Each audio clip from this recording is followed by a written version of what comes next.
I hope this child will find his place in the world. He has great potential.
Sherlock Holmes, your brother Mycroft sent his regards.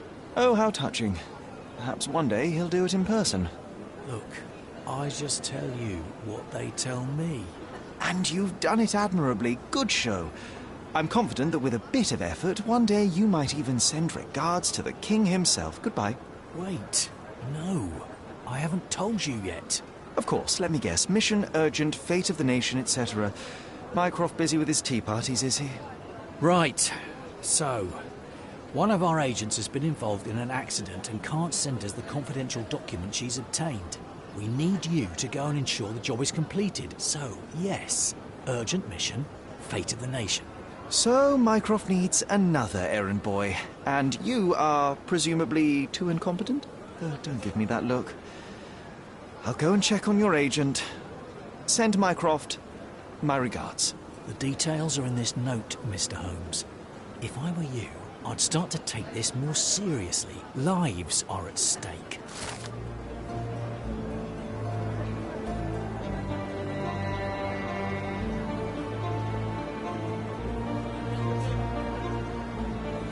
Nothing ever changes. I'm pulled back and forth between my brothers playing all their silly games. Hey, at least mine are fun.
Sir, what do you think you're doing?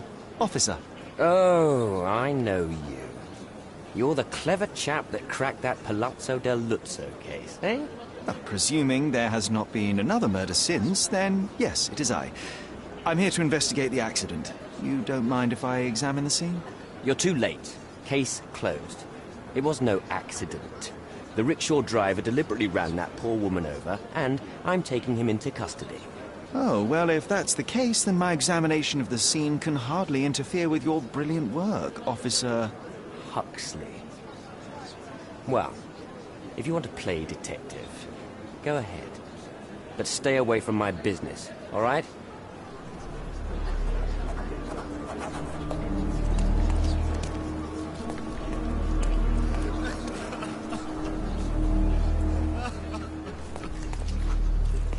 Sir, I've heard the same not my fault lie 1,000 times. I wasn't born yesterday.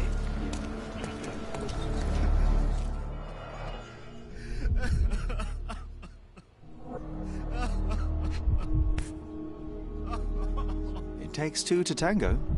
I'll find a use for it.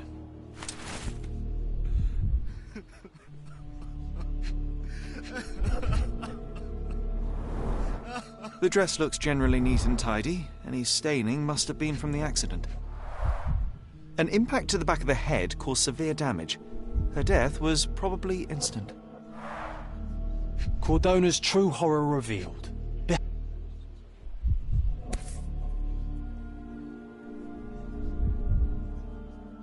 This pendant looks like it may contain something. Let's see. Cleaning the houses of rich men by day and preserving England's secrets by night. My friend, you know you're in trouble, right? But all this can go away for a small fee. Oh, damn crooked cops. Come on, concentrate, so we can stop him before he arrests the driver.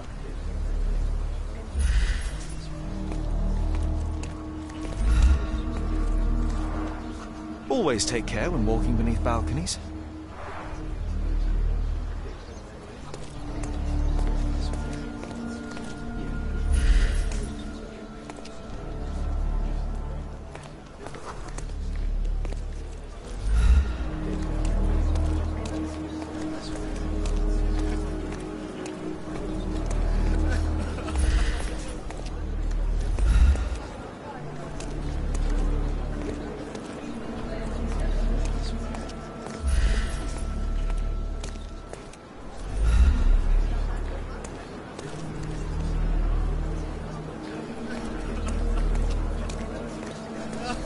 I didn't see her, I swear.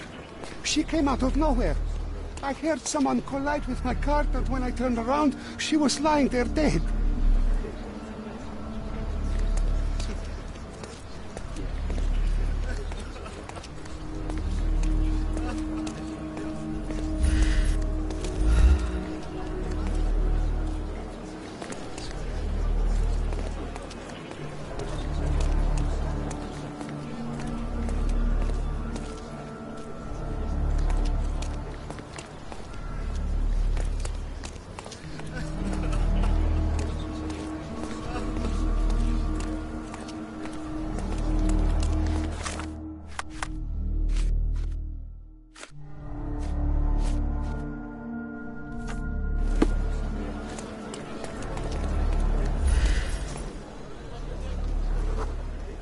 From the position of the body, we can deduce that Mycroft's agent walked down the street from the east.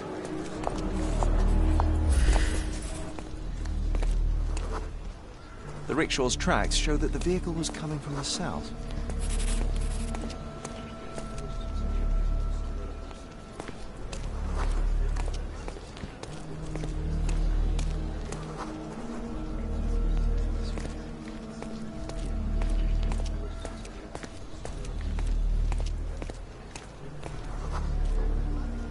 The rickshaw gained speed down the slope of the road and was going too fast to stop for a pedestrian. But, Sherry, it would be impossible to miss a rickshaw speeding downhill. It was as fast as a racehorse. Unless something distracts you.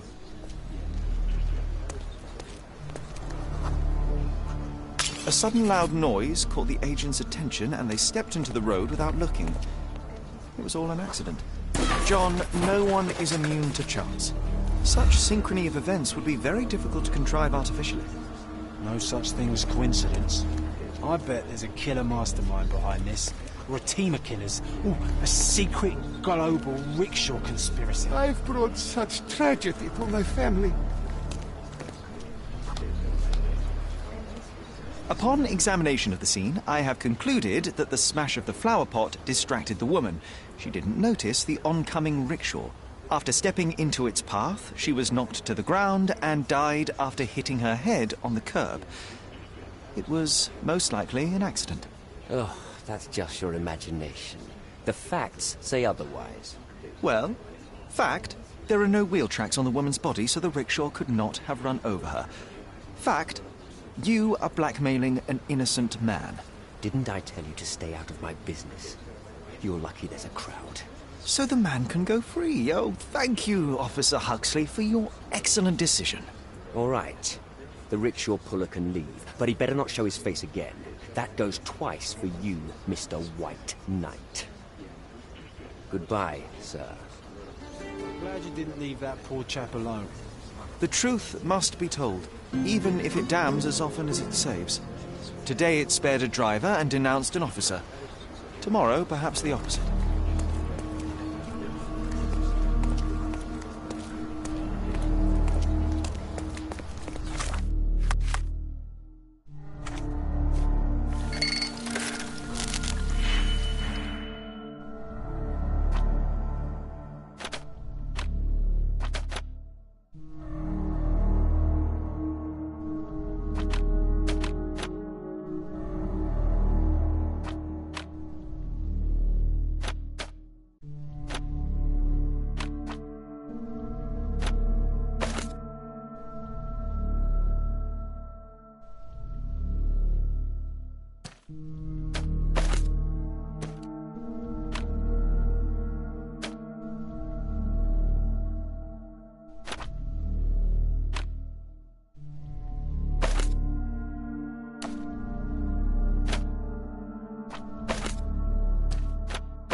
So, what have we learned today?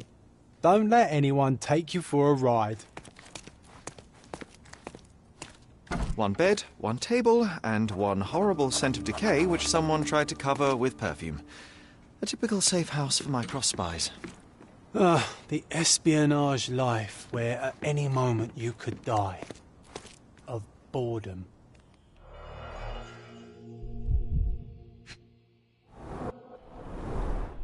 I've always wanted to try something new. Fake passports. I guess nothing is a crime if you're working for the Crown. Reminds me of the mess in your room, John.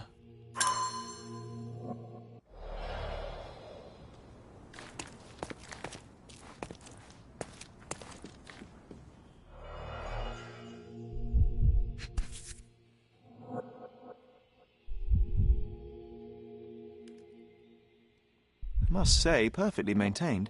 She took good care of it. I must say, perfectly maintained. She took good care of it. A brand new model.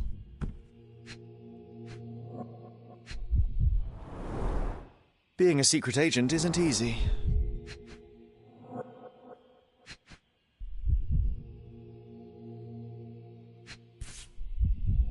Whoever broke in clearly does not appreciate lockpicks.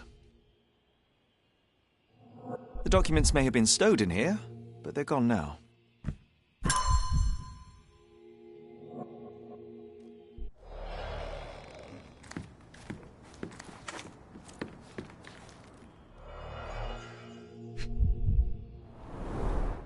The wax is still warm.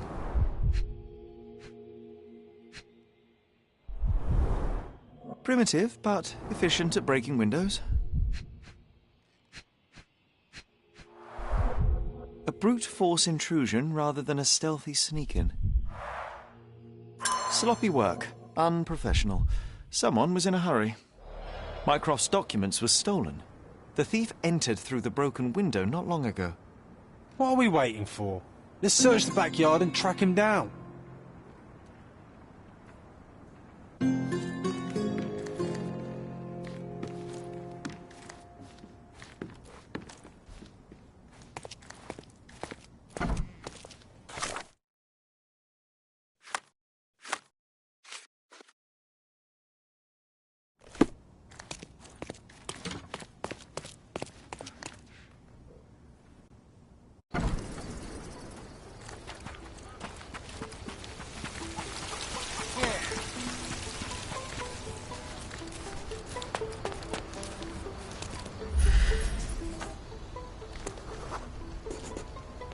They were in such a hurry that they cut themselves.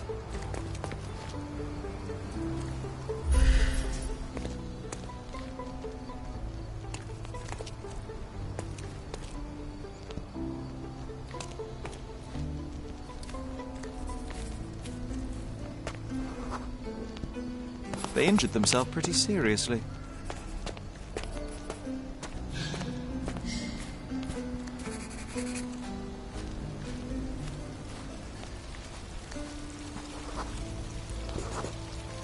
Look at the amount of blood. Does it mean they were waiting here for something? The police patrol schedule sends officers along here regularly. Our thief wasn't waiting. They were hiding.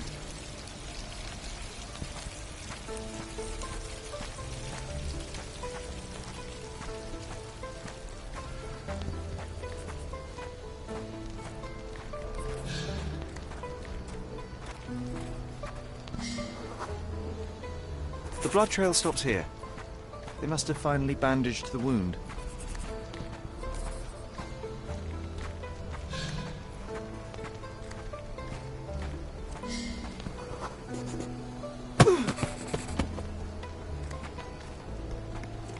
Oh, men are always in a hurry, and women always pay the consequences. The thief must be somewhere around here. I can almost smell him.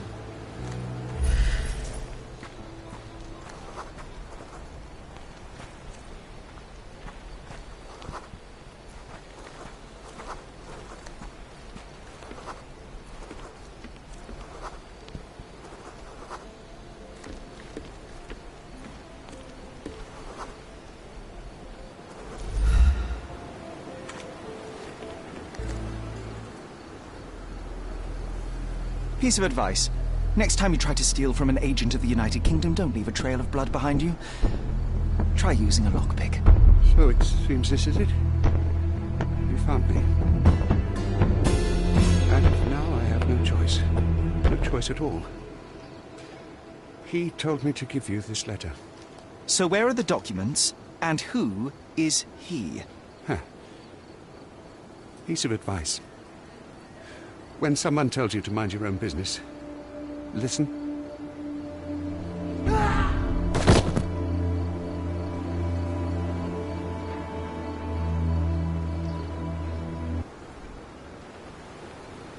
Oh, Sherry. What horror could he have been facing that suicide was the better option? It's a grim augury indeed. There's something bigger brewing, John. We should inspect the poor man for any leads.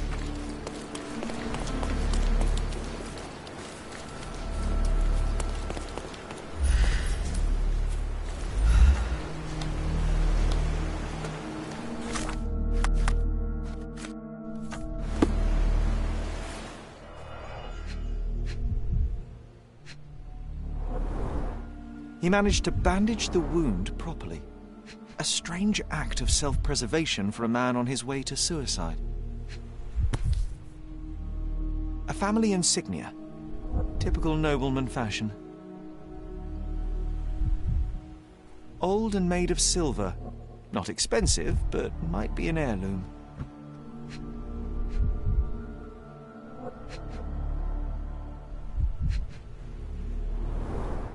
Expensive clothes.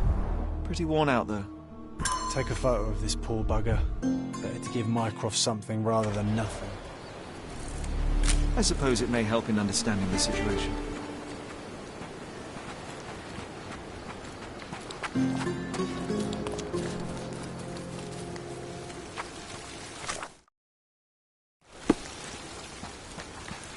Hey.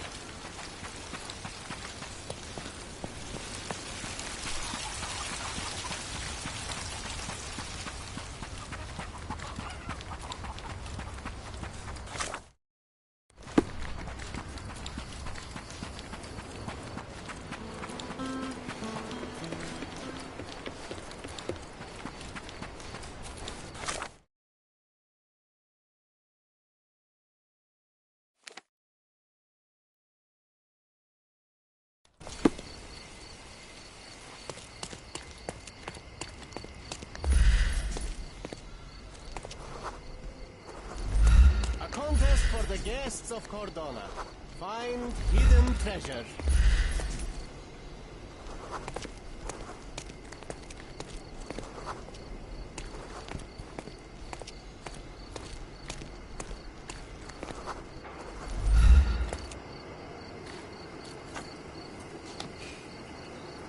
May I ask for your assistance?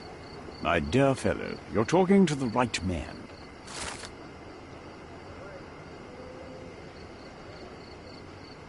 Alas, that's a terrible blow for the office. I'd better pass on your report immediately. Thank you for your service. The accident doesn't look so accidental anymore, does it? I think you might be right, John. I feel like someone is leading us by the nose. First time I've encountered such a devious mind.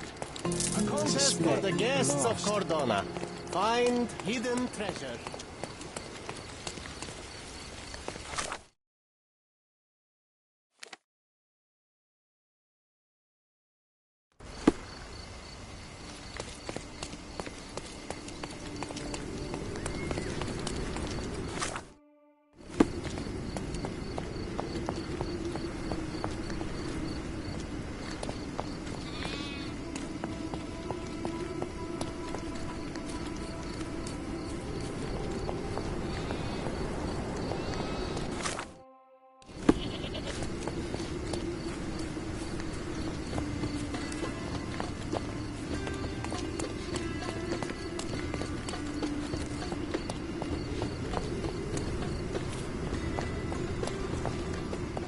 Mr. Holmes, your brother sent me. Oh, terrific. Let me guess. Mission of global importance, a nation forever in my debt? Let's get this over with. I see the Holmes demeanor is genetic. Well then, This island is home to a seemingly innocuous astronomy professor named Jacob Haring. In high society, though, he's rather more infamous. He possesses a collection of scandalous materials that could compromise almost every aristocrat in Britain. And Haring recently got his hands on information that would expose one of our men. He agreed to return it, so long as he was paid a visit by a Holmes. And Mycroft was too busy watching the crown jewels? Fine. I'll visit Mr. Haring the moment I can spare the time. Just wait. The man is a loner, but a cunning one. This invitation implies he has something in mind for you, so be careful. And remember, I was never here.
Boom, Sherry. I found a corpse. Don't you think it's strange we always end up in situations like this? Seek, and ye shall find.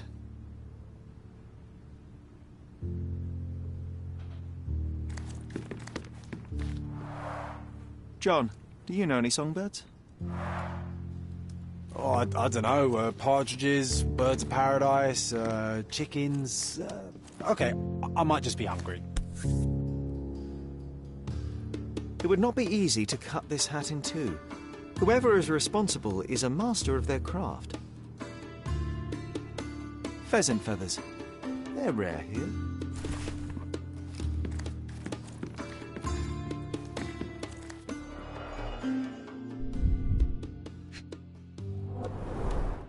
His hand is clinging to his chest, but he has no stab or gunshot wounds. Judging by his expression, a painful and unexpected death.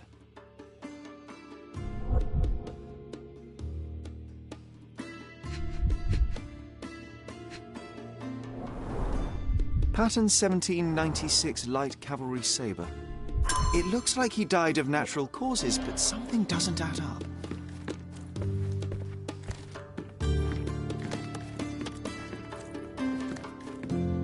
Old, but still deadly. Two sabres used to be mounted here. Another day, another death. Do you think we're just lucky?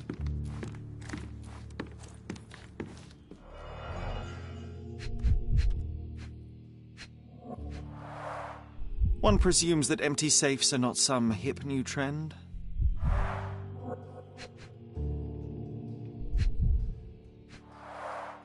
This was opened carefully.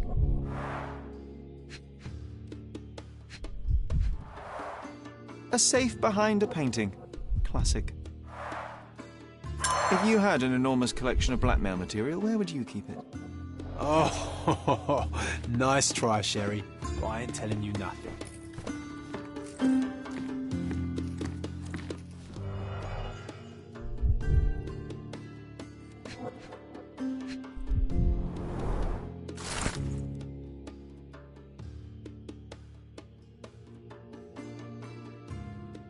Completely healthy and ready to take part in the fencing competition. So, the victim is Professor Jacob Haring himself. That's no great surprise. London Fencing Club, 1876.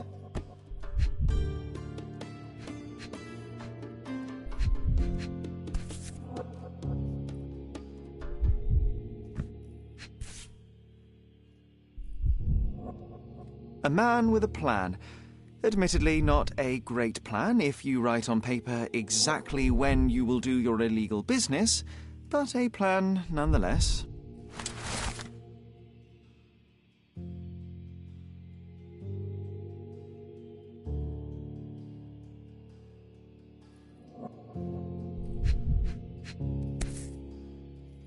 Stamped with Mr. Haring's personal seal.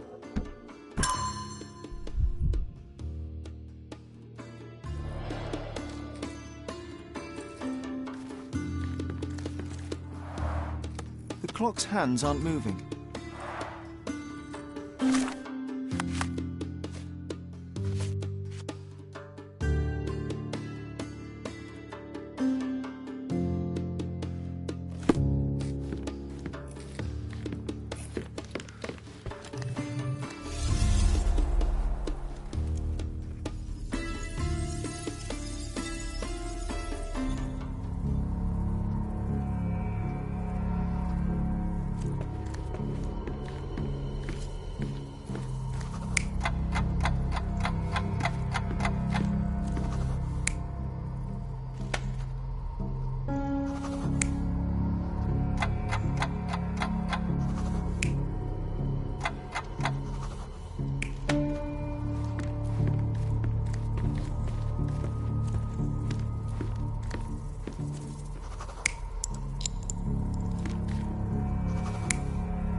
You're not even trying, Sherry. Concentrate.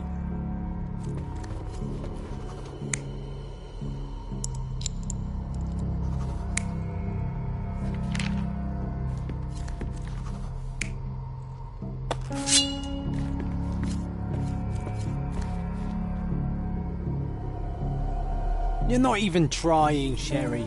Concentrate.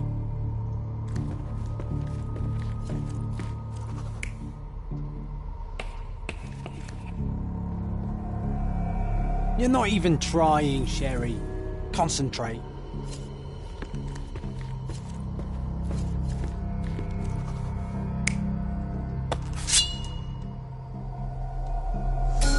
Mr. Haring was not one to deviate from his plans, and yet, on this day, he only managed to answer his mail and never did get to repair the clock. The visitor knew his schedule. They entered the house between 3:30 and 4 p.m. That's exactly when Haring would be checking his blackmail collection. When Jacob saw the intruder, his fencing reflexes kicked in. He lunged left to the sabres, wrenched one off the wall, and attacked the visitor. But in the middle of the assault, Mr. Haring is struck by a heart attack, and the professor only manages to cut off the hat of the intruder. The visitor stole Haring's entire blackmail collection and wrote a message on the blackboard. Before we go chasing the intruder, should we try to confirm the cause of the professor's death? I'd hate for him to be a red herring.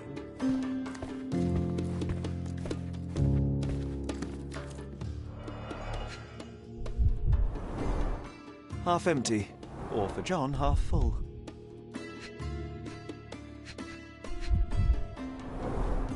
Totally empty.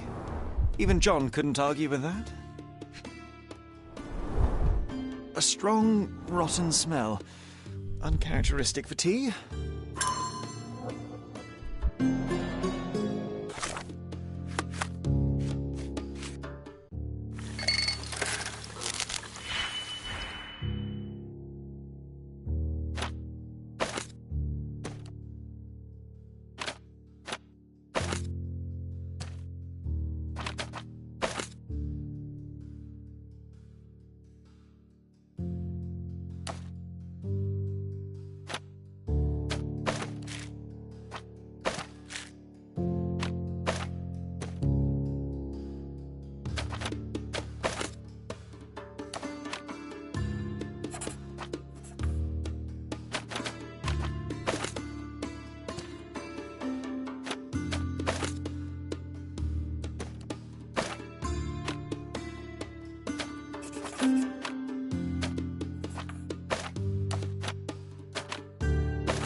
digitalis is usually used to cure heart disease, but every drug is a poison if you get the dosage wrong. Or right, if that's your goal.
Seems like we have fun neighbours, eh, Sherry? We should introduce ourselves.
He doesn't have an invitation to the club.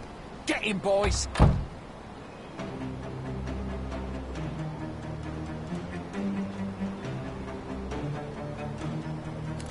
coming.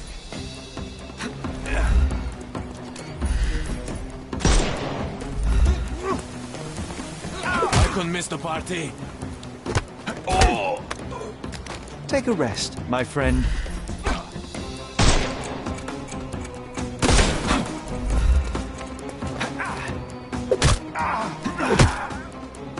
Don't bother moving. You've lost.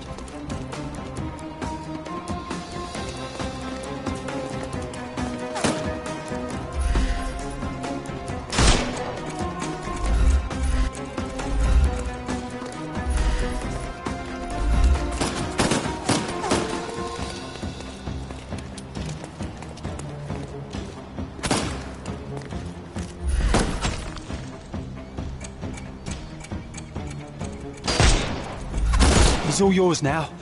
Give him the pepper snuff.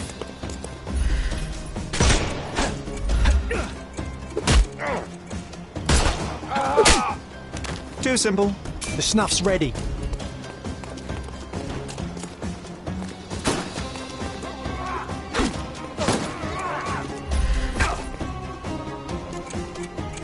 Time to knock this guy out.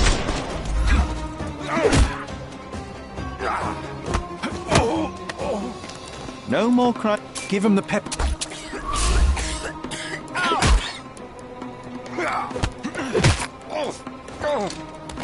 Don't bother moving. You've lost.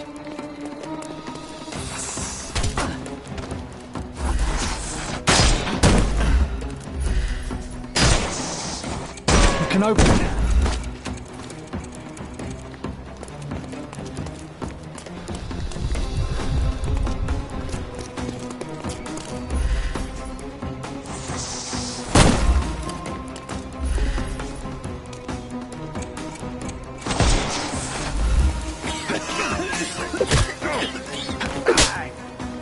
Don't cry, you'll live.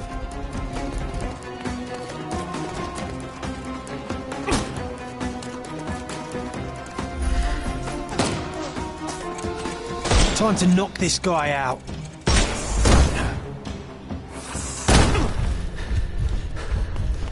I couldn't miss the party. The snuff's ready. Take a rest, my friend. Give him the pepper snuff. Eat lead!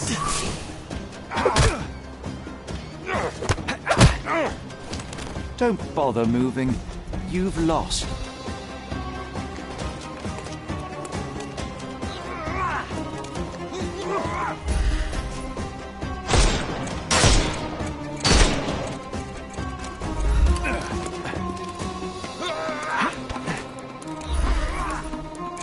He's all yours now. Go for it.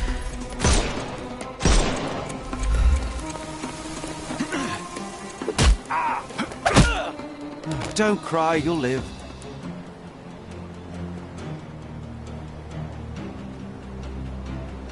All right, fella. I give up. Take me into custody. You have nothing on me anyway. So I'll walk out the station right after you do.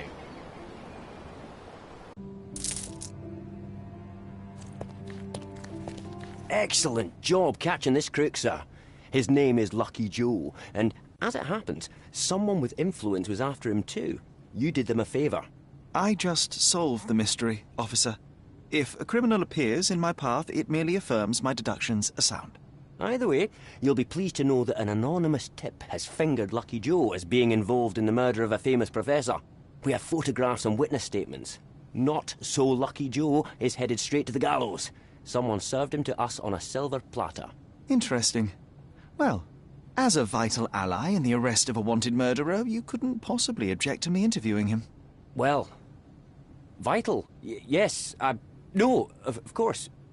Go ahead.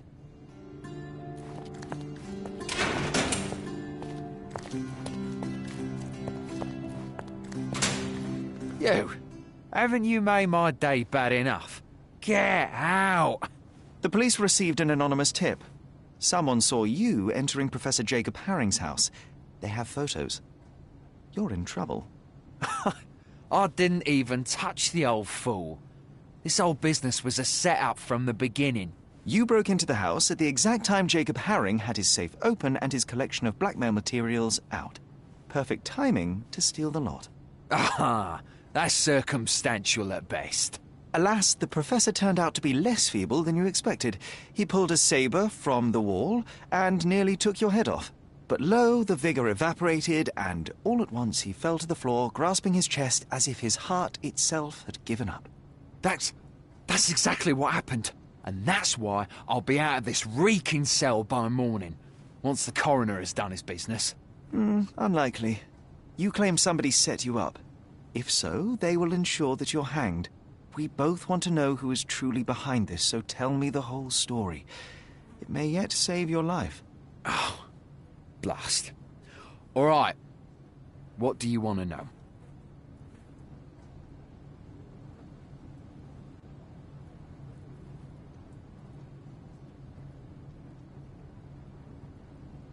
So you broke into Professor Herring's study and stole the blackmail materials. What did you do with them?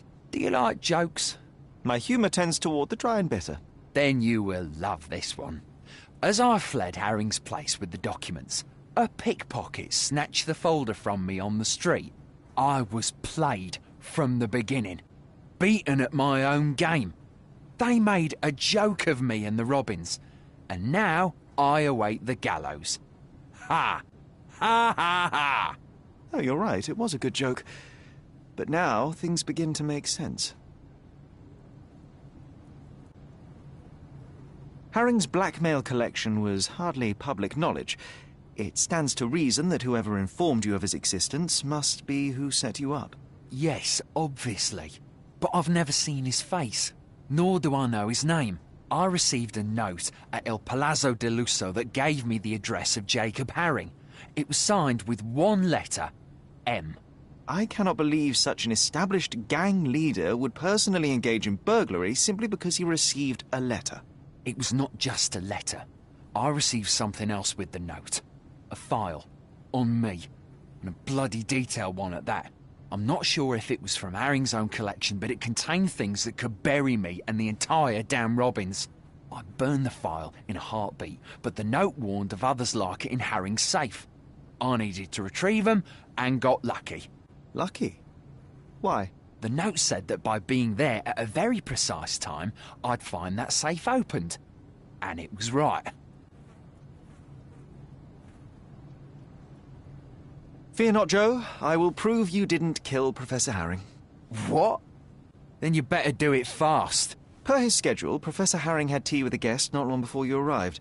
The tea in Herring's teapot was dosed with digitalis. A large dose of such a drug, coupled with physical exertion, can cause cardiac arrest. So if the old man hadn't attacked me... He may have lived, yes. But it wasn't you who killed him. The real murderer is the one that poisoned the professor and set you up. I'll make sure the police know it. Yeah, you may save my bacon.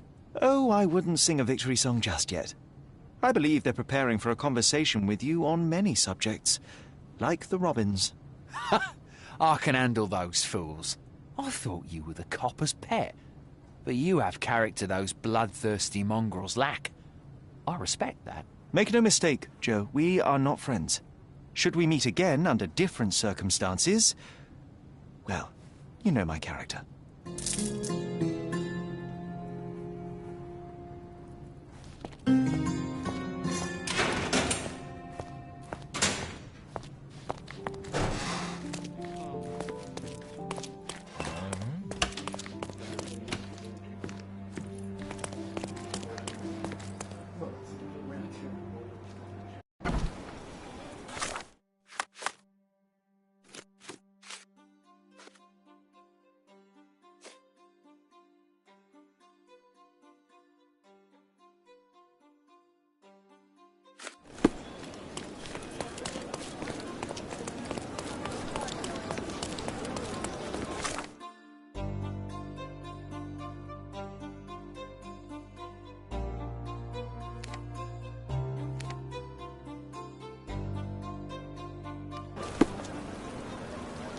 Extra, extra! Archivist packed away! Ursula Oni found entombed... Interested.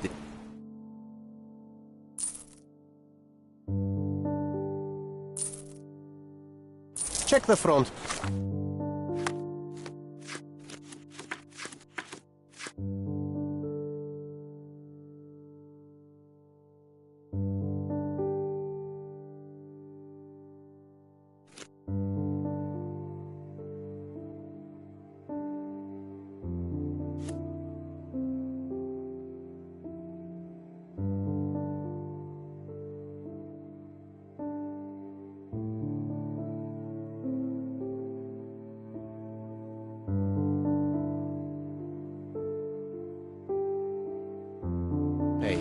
You won't regret it.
Oh, is that you, Mr. Holmes?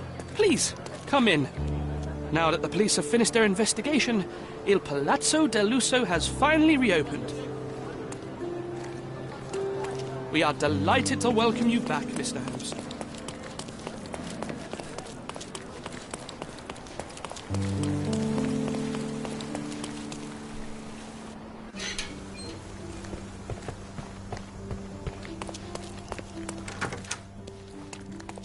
How can I help you, sir? Good day. I'm looking for room 227. An acquaintance of mine has invited me to visit him. Oh, Mr. Holmes, what a delight to see you again. Professor Malice told me he was expecting someone, but I didn't know it would be you. 227 is upstairs and to the left. He said you should spare him the trouble and let yourself in. Here's the key. I'm sure he'll be thrilled to see you. Professor Malice. Yes. Yes, of course. Well, I'd best not keep him waiting, thank you.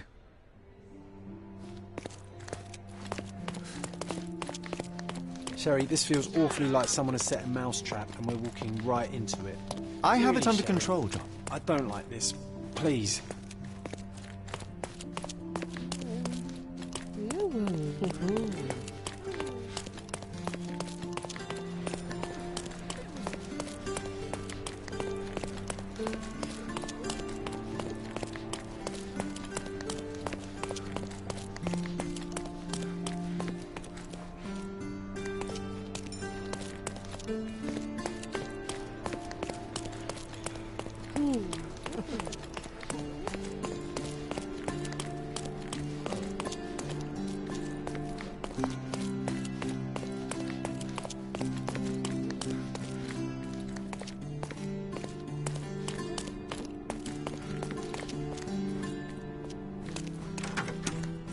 See?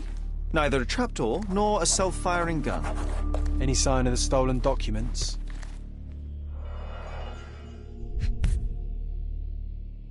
A family photo of the man who jumped off the bridge. Pity. Everybody has pressure points. What would happen if I pushed yours?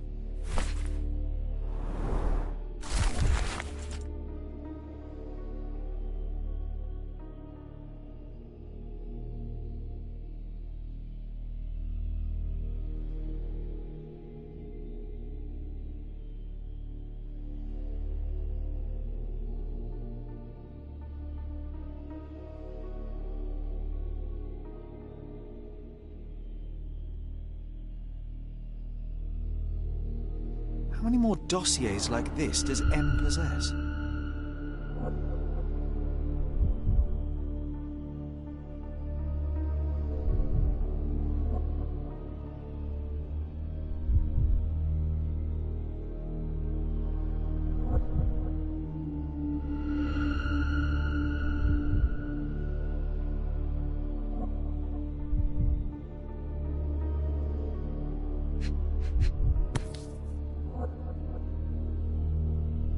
Mysteries of Sirius B by Jacob Haring.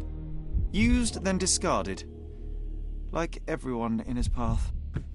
These people were not colleagues or co-conspirators, they were just implements M used to get what he wanted.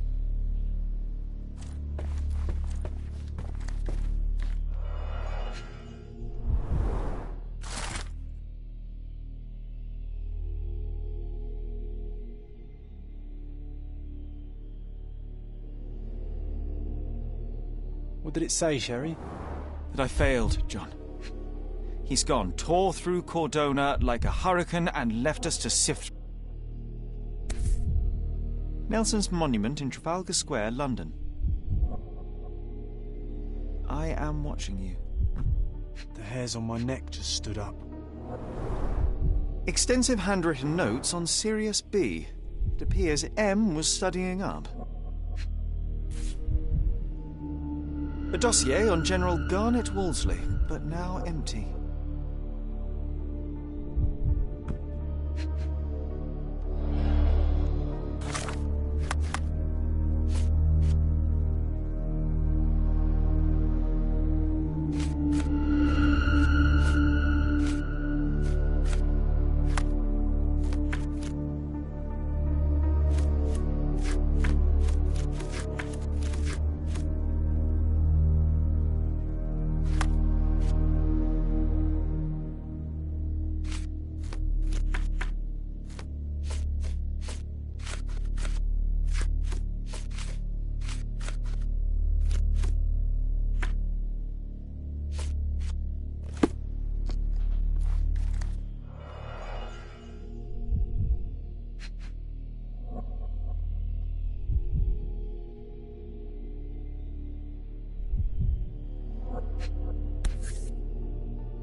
I recognize this seal from Jacob Haring's mail. He left behind only what he wanted us to find. Infuriating.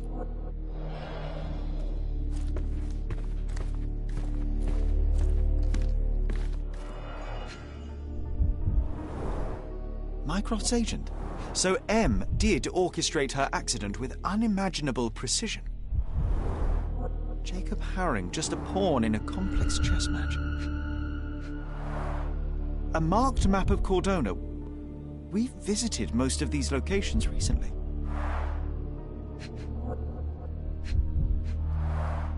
The position of naval forces in the Mediterranean. This M has his sights set on bigger things. All these thefts, exactions, and deaths are the intricately entwined pieces of a greater plan, and we fail to influence it in the slightest.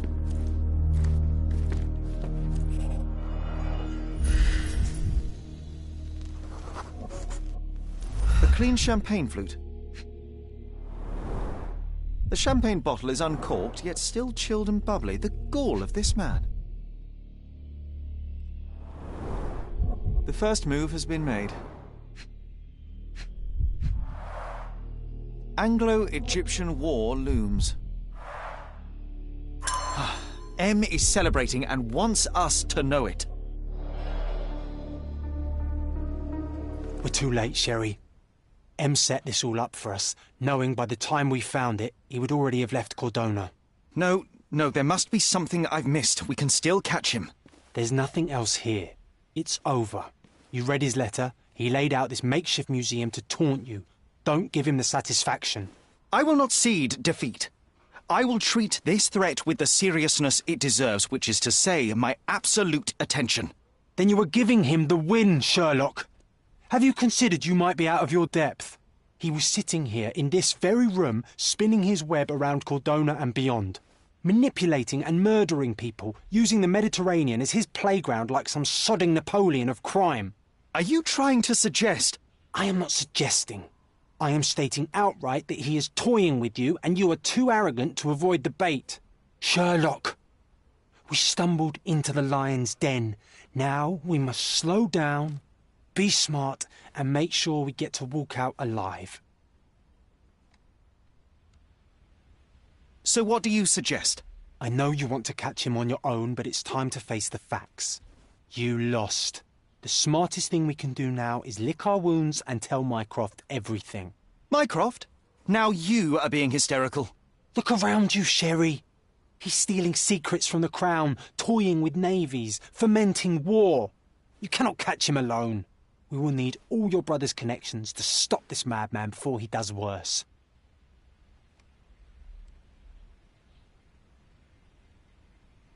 M thinks he can anticipate my decisions, and for now I shall let him believe it. But fear not, John.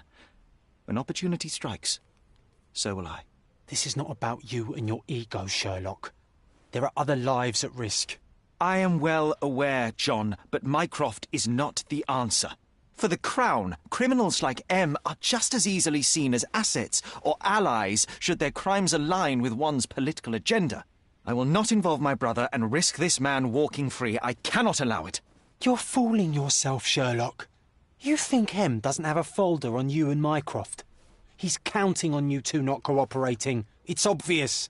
I am simply ensuring that when M and I cross paths again, it will be on my terms. Neither his nor Mycroft's. That is how I will win.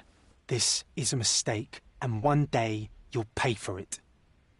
But I know you too well to argue any longer. M is gone. For now, best to focus on the reason we came to Cordona in the first place. On that matter, you are probably right. But John, I need you on my side. I am on your side, Sherry. To make sure you don't get yourself killed. I appreciate it. Shall we? Sherry, let's return to our own matters.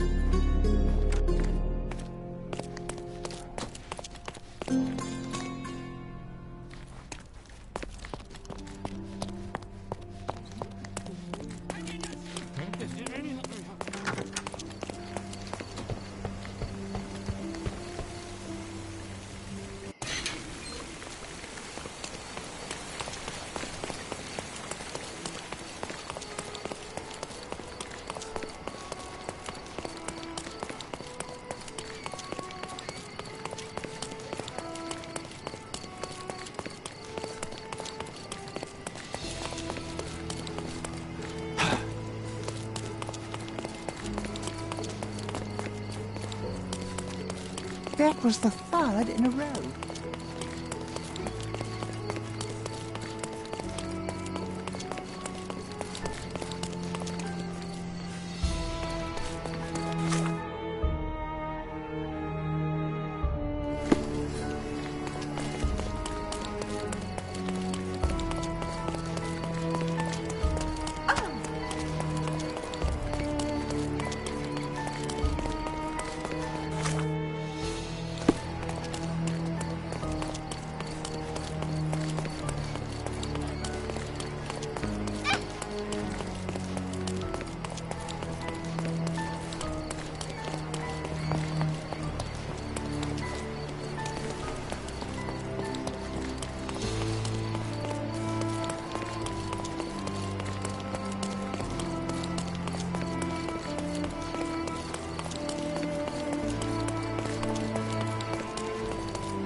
An invitation that comes with a mask.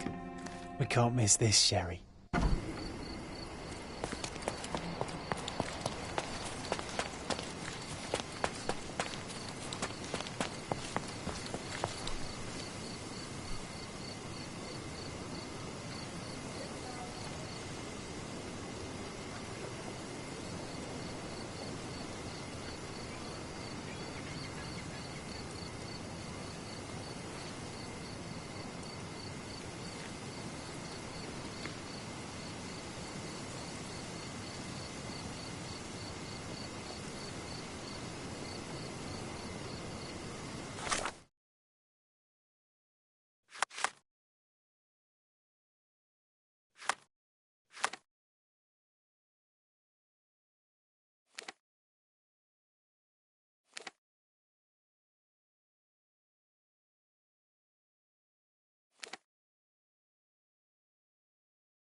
That was the third in a row, and all are in grand array. Of course, the police are still struggling to explain.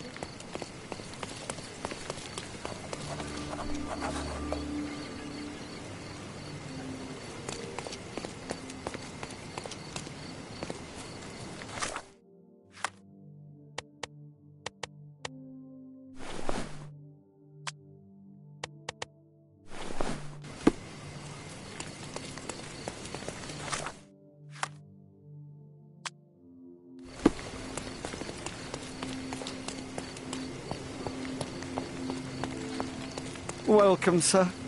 I do hope...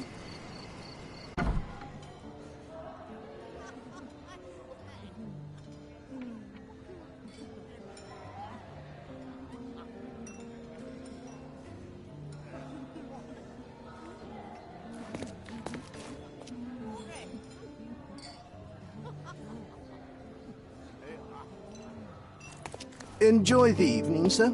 There is still plenty of time before the grand finale. All right.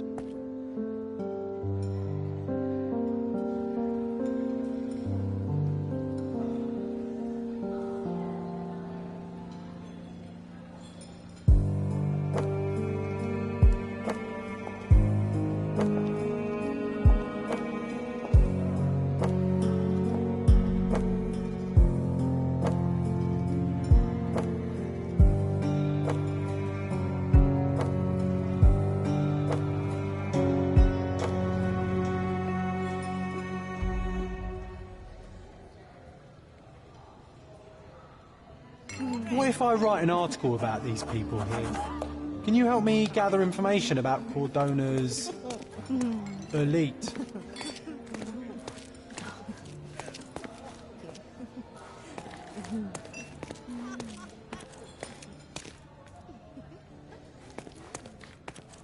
Manchio's had to enforce...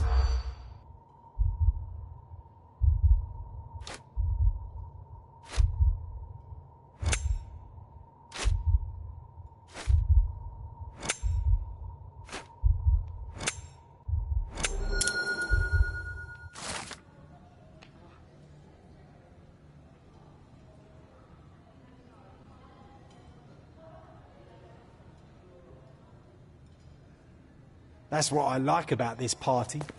Bring me more dirt, Sherry. One more piece, and I can expose these base hedonists.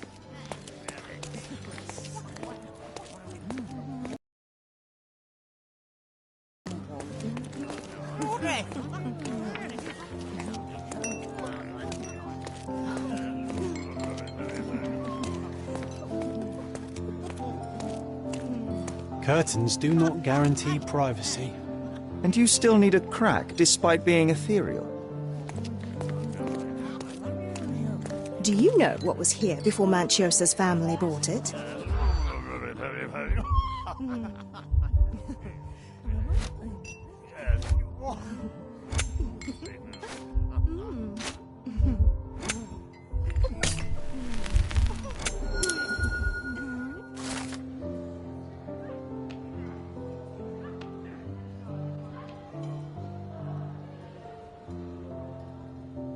I'll pin them down with this scoop.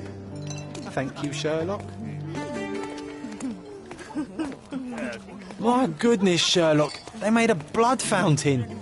No, John, it's definitely not blood, just wine. Cahors at a guess.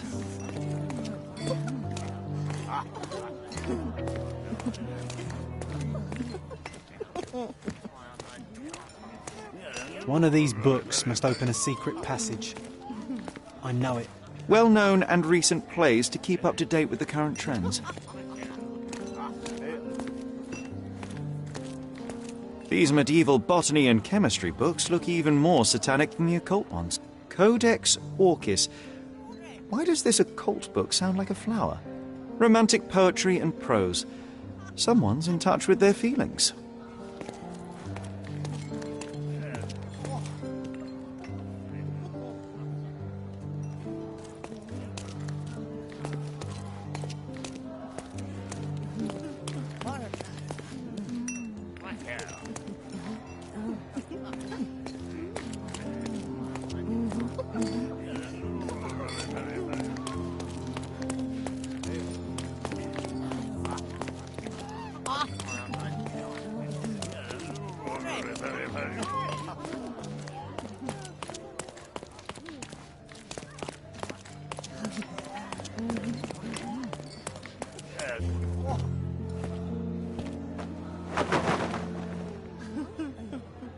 Sherlock!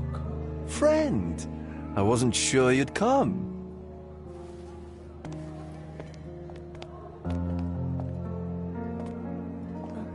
Werner, I see you are not yourself.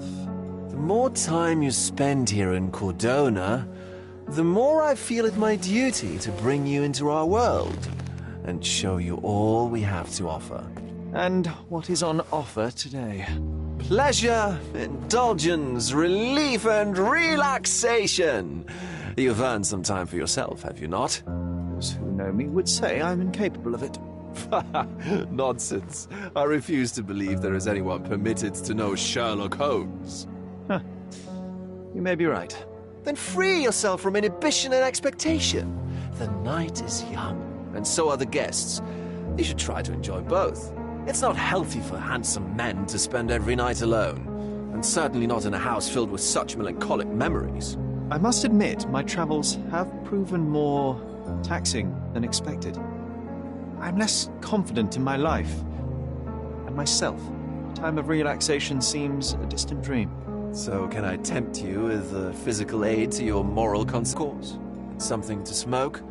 Or perhaps Yes, something more spiritual. A potentiator to sharpen the mind. A 7% solution of, well, that'd be telling, but you must try it. My mind already operates at a far higher level than most. I struggle to believe anything could improve it. My ultimate duty is to provide the world with truth, and I do that perfectly well as is. Duty? You've never cared about that before. Of course I do. Exposing a lie, revealing a fact, that is a moral responsibility. That's not morality. Morals are what happens afterwards when truth collides with consequence. Do you ever follow up on cases you solved? Do you ever see what happened next, visit the victims, ensure justice is served in the courts? And how do you choose where to direct your attention? Are there not deserving causes to which your brilliance could be applied but isn't? You ascribe me more power than I possess. I have a narrow skill set and work within that mandate. What occurs afterward is irrelevant. With every action or inaction, you place a finger on the scales of morality. Many in the city would see you as abdicating your responsibility. I haven't. Not me, of course. Morality is subjective, just like truth. There is little to be gained from indulging in it, and far better things to indulge in. Now I must insist on easing any burdens I've placed upon your shoulders. Show yourself a kindness, and try this rather delectable concoction.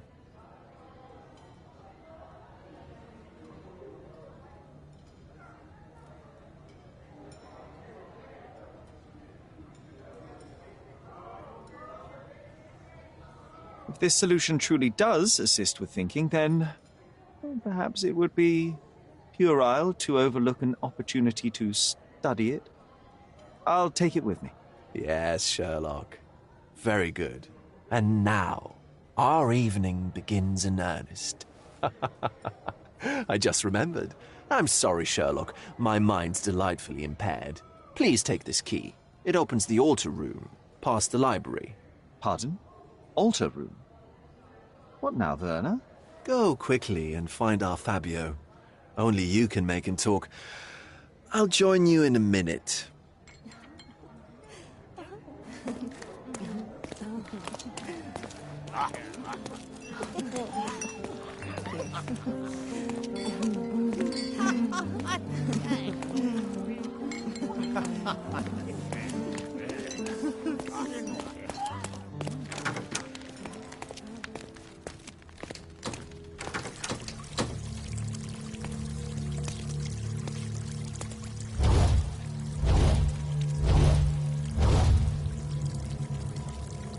My God. Was he here this whole time?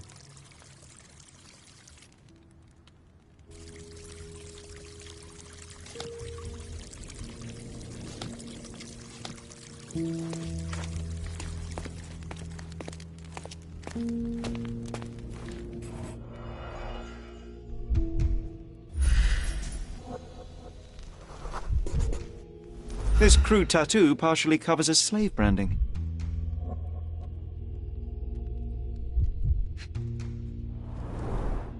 This worm-like sigil has been drawn with his own blood.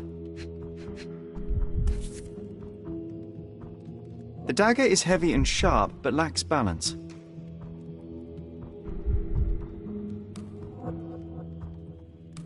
This golden handle has a bloodstain on it.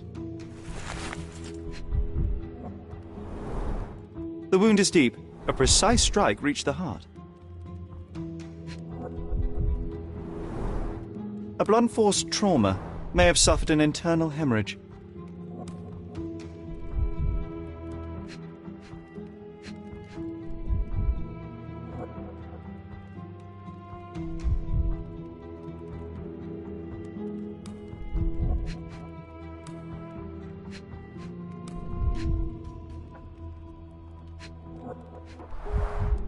The victim has clenched the fabric so firmly in his fist that it's nigh impossible to remove it. He died right here.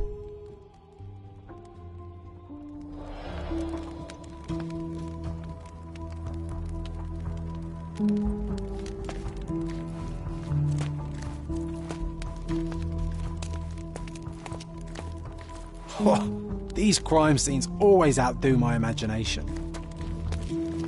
This elaborate box must be for the ritual dagger. The herbs here are Salvia divinorum. They have a slight hallucinogenic effect to emphasize the ceremony. This oil has a slight aroma of flowers and olive. This oil has a slight aroma of flowers and olive. The ointment smells mouse-like. I presume it is an aphrodisiac prepared from a Spanish fly.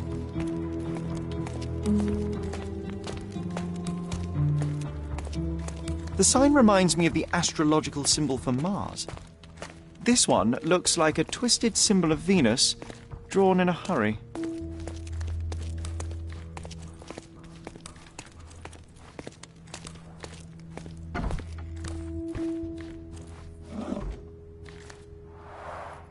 Similar to the guests' robes, apart from the bloodstains.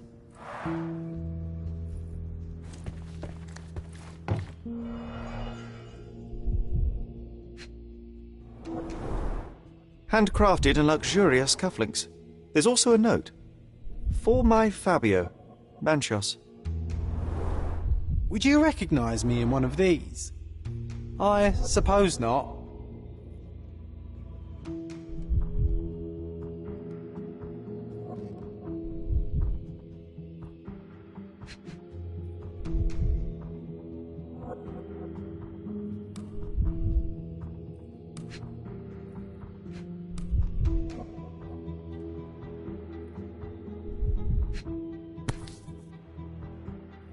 The key is similar to the one that Vogel gave me.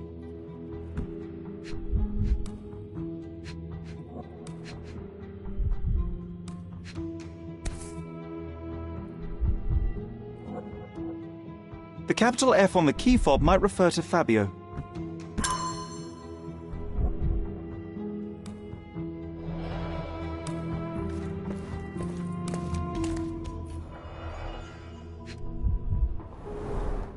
This is a different ritual.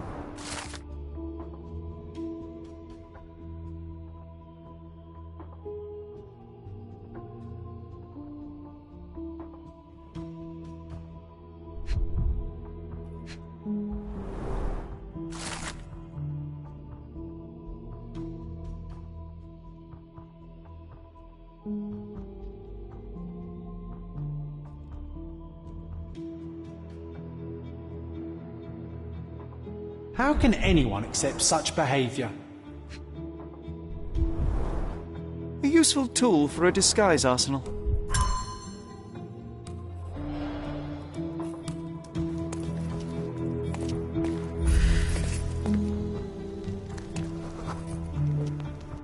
Identical to the robes the guests are wearing. Props, decorations, and tools for a more detailed set.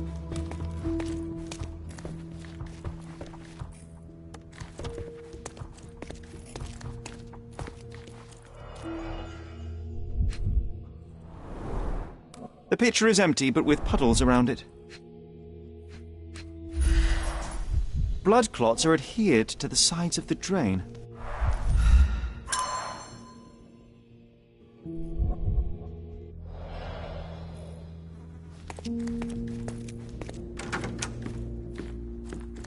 What about a quick pillow fight?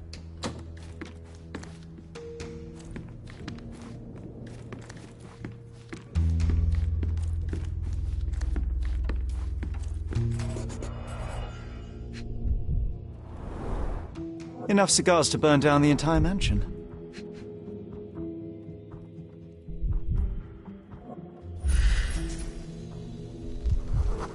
An open wound spoiled the carpet.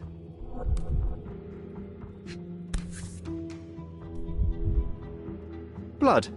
A sturdy bottle met a not-so-sturdy human. It didn't break only because it was unopened.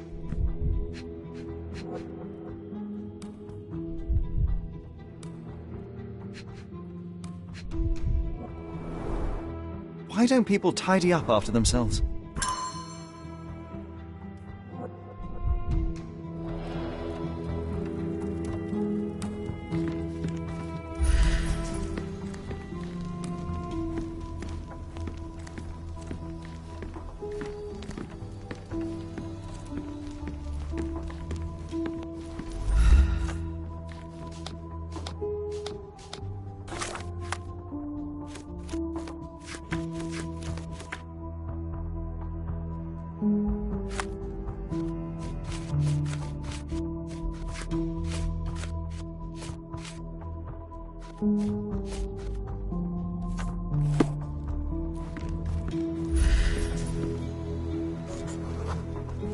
A bloody handprint on an armchair.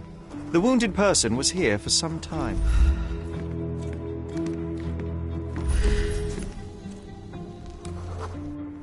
A person leaned against the doorframe.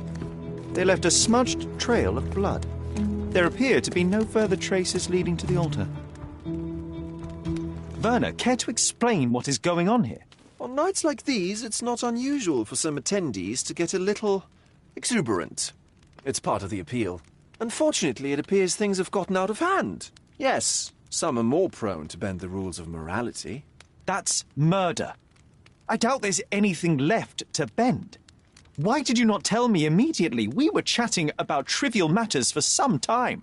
If I'm completely honest, Sherlock, I've consumed a rather potent cocktail of substances. My attention slips and drifts. But I'm glad I thought to call for you. You sent me a disguise. Oh dear, did I? Well, since I found the body, Mr. Manchios has agreed that you can investigate the matter. I promise my mind will behave itself going forward. All right. Pull yourself together, Werner.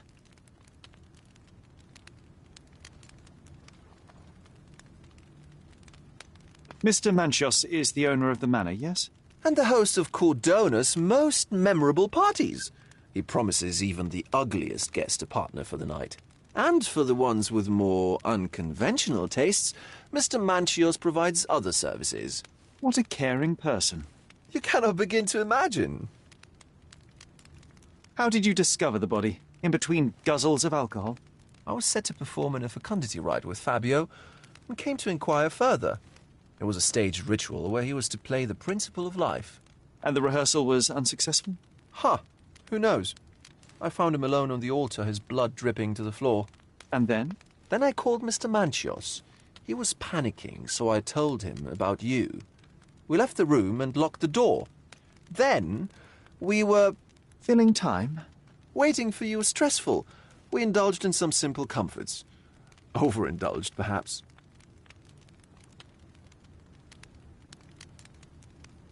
Were you well acquainted with Fabio, the victim? Everyone knew Fabio, or wanted to. His beauty was the talk of the island. Too handsome to go unnoticed. He was magnetic. Fat wallets fought for the privilege of having him. He offered the pleasures of performance, and more. What about the fertility ritual? There was something about Fabio being a principle of life. Fabio was supposed to portray the beauty of life's origin. Flowers, oil... Not this travesty that seems straight out of the Inquisition. So this ritual is not the fertility rite. What was it meant to look like? It begins with a woman lying naked in a flower bed on the altar. She represents Gaia, the earth. As I cover her in oils, we chant for the principle. As our calls reach a climax, Fabio enters and copulates with her. After he finishes, I stab her with a dagger. That part's just pretend, of course. But the intercourse is not? I did not expect you to be such a prude. Are you a virgin? It is nothing to be ashamed of, but it would explain the colour of your cheeks. The fertility rite marks the start of our festivities. The principle of life is beautiful, intimate, essential. It must not be stopped. Yet it appears that someone did stop it. What about the naked woman? Can you tell me anything about her? Oh, yes, Matista. She's one of Fabio's compatriots and a performer, too. I haven't seen her today, actually. When you discovered the body, was the door open? No, it was locked. Oh, that reminds me.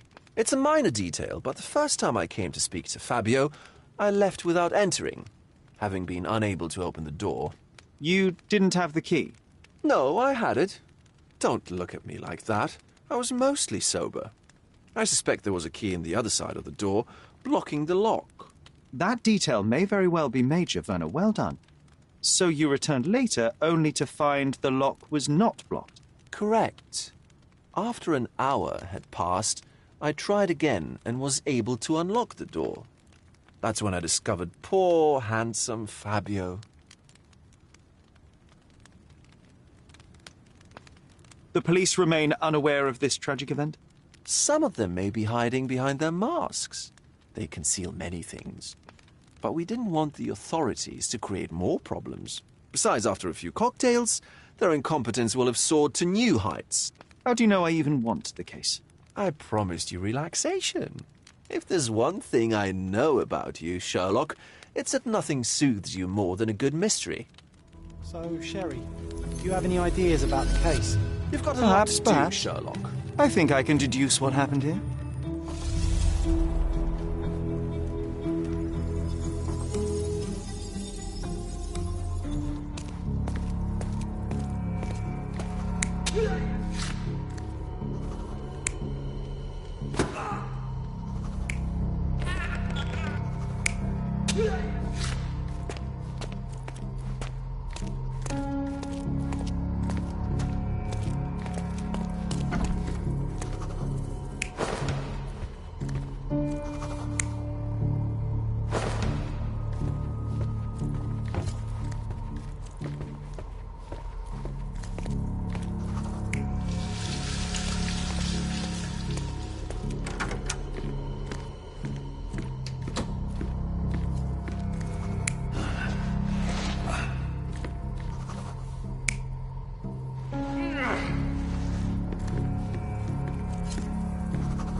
The bottle was used as a weapon during a scuffle in the smoking lounge.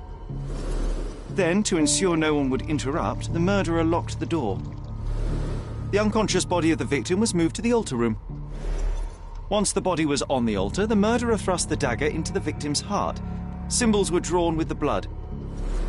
The wardrobe was used to hide the bloodied robe from anyone's eyes. The killer washed himself and took a clean robe from the hanger before leaving. Are you all right? You're on the floor, not moving. I think I know what happened here.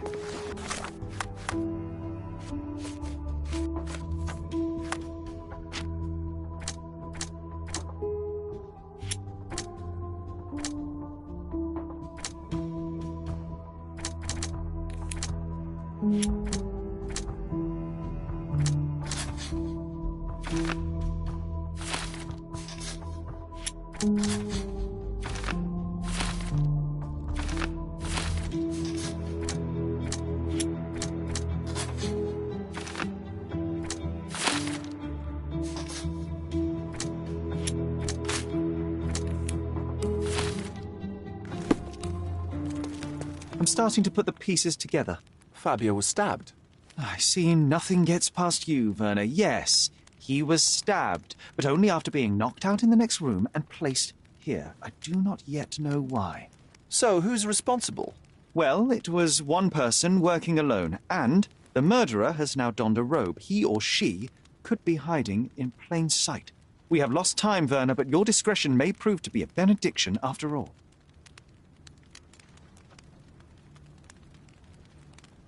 The murderer had to have access to this room. After the crime, he used his own key to lock the door.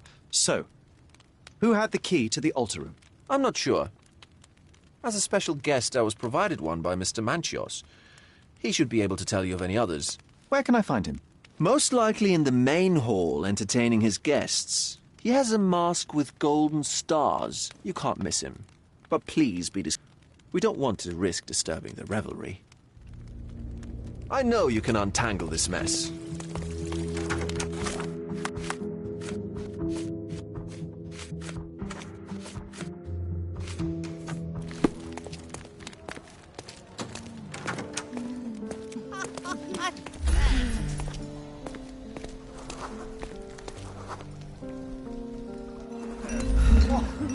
Kurt Manchios, I presume? I'm Sherlock Holmes.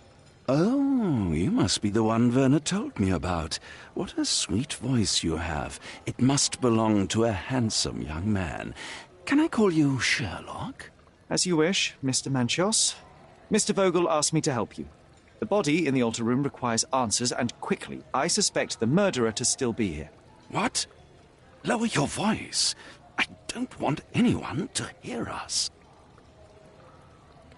I need to find all those who had the key to the altar room. As far as I know, Mr. Vogel, Fabio, and you had access to it. Is that correct? That is correct, yes. Also, Matista and Santos. Santos? Who is that? Santos Pinchetti, my major domo. In his opinion, at least. I'd like to speak to Mr. Pinchetti and Matista. Do you have somewhere I might have a private conversation with them? Of course, of course. Let me think. Matista is entertaining the guests somewhere, and Santos... Oh, yes. He will be busy with the servants. Or the cook. What's that noise? What's going on? Freeze, filth. You're under arrest.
Look at you.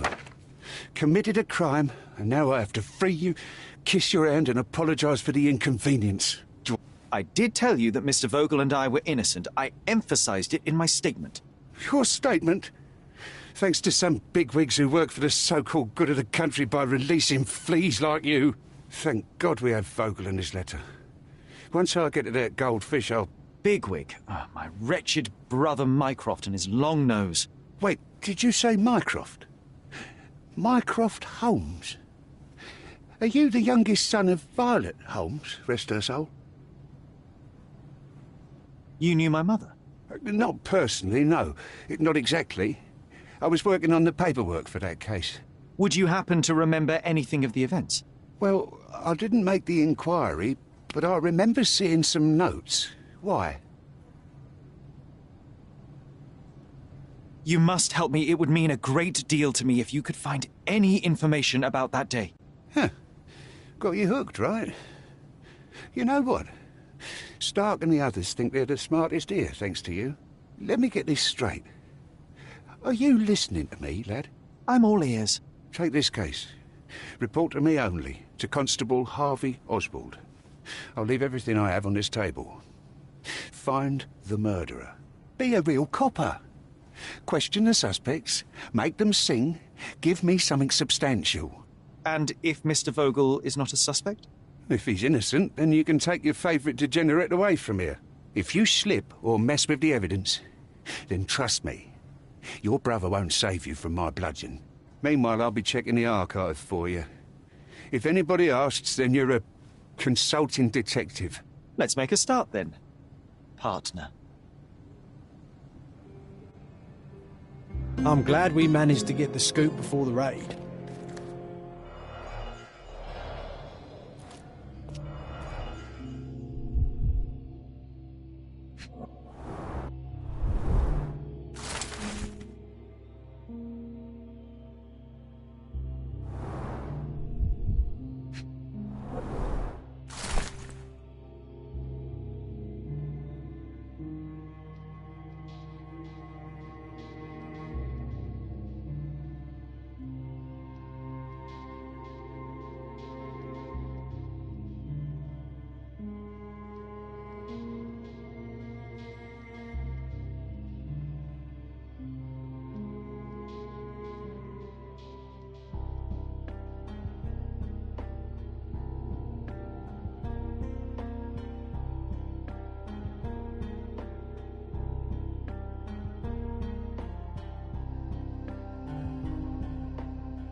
Back on track to solve the case.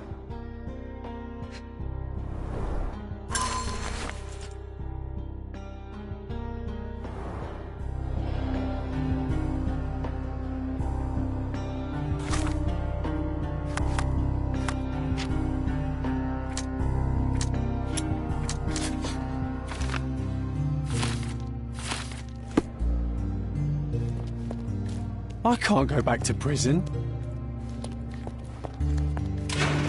Look, I found Werner.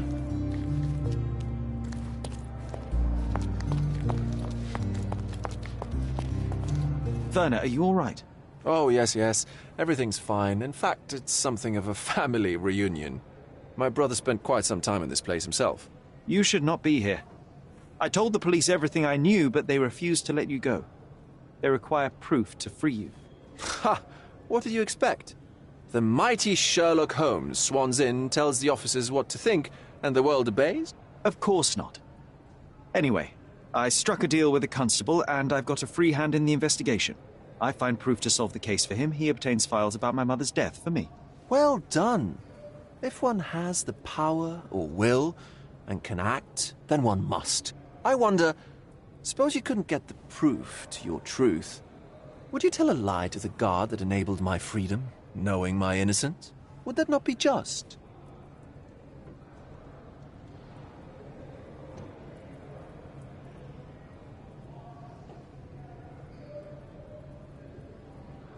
There are lines I will not cross, Werner. I will do my best to secure your release, but with proof, not deception. Really? How many white lies have you told on this island? Why not for me? Why not another? That is absurd. I can resolve this without compromises. Do not give up hope.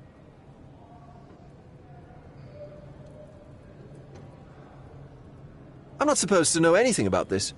I'm not supposed to know anything about this. I'm not supposed to know anything about this. I have learned who told the police about the crime. It was Santos Pinchetti. Do I know him? The major domo of the manor. He cleans up after you? Well, then he does his job perfectly. All but invisible. I couldn't tell you the first thing about him.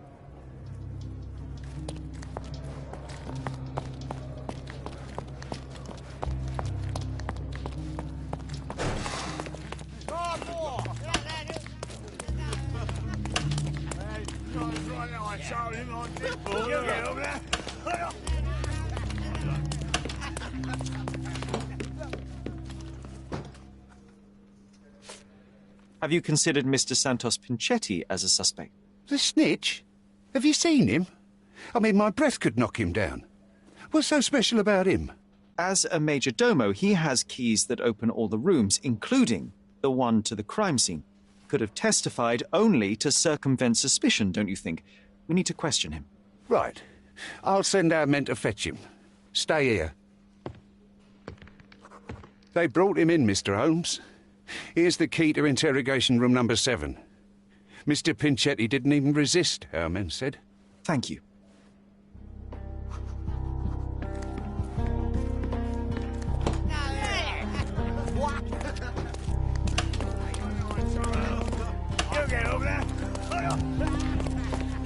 Good day. Your ticket, please, if you want me to help you. I'd like to check the evidence from this case. And who are you? Oswald sent me. I'm a consulting detective. His partner, then? Let me see. Ah, a ritual murder. What a bunch of degenerates. Wait a second. I'll bring it to the table.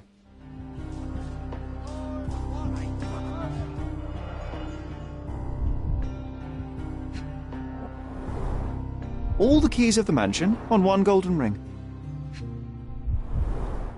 It's a miracle this ruby hasn't tempted anyone. A heavily perfumed handkerchief with the initials KM in the corner. An emergency kit for boredom.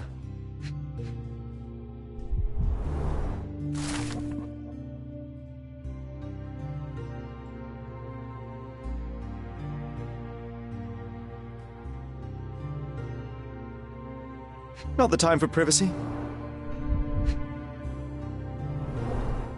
Werner's personal sketchbook.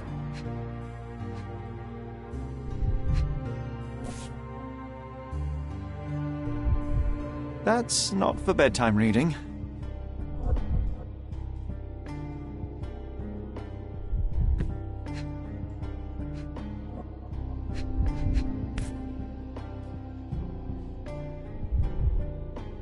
This ex libris belongs to Manchios Library.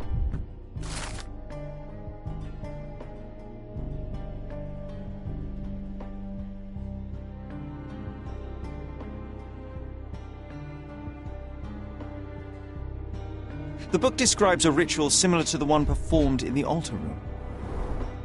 A handcrafted charm that contains hair and nail clippings. Her key to the altar room. Thank you, officer.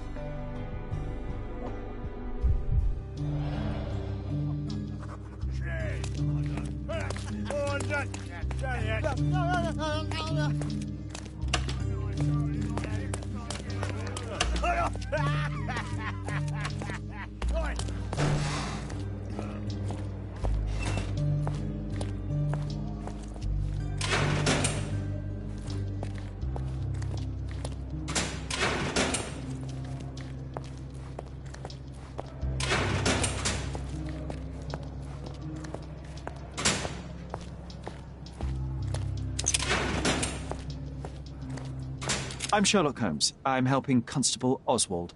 You are Matista, Fabio's friend. This body, yes, it's Matista. But it's a mere shell that will die someday. Just like Fabio. Please accept my condolences for your friend. Thank you. I'm just here to ask questions and find Fabio's murderer. It will not bring Fabio back.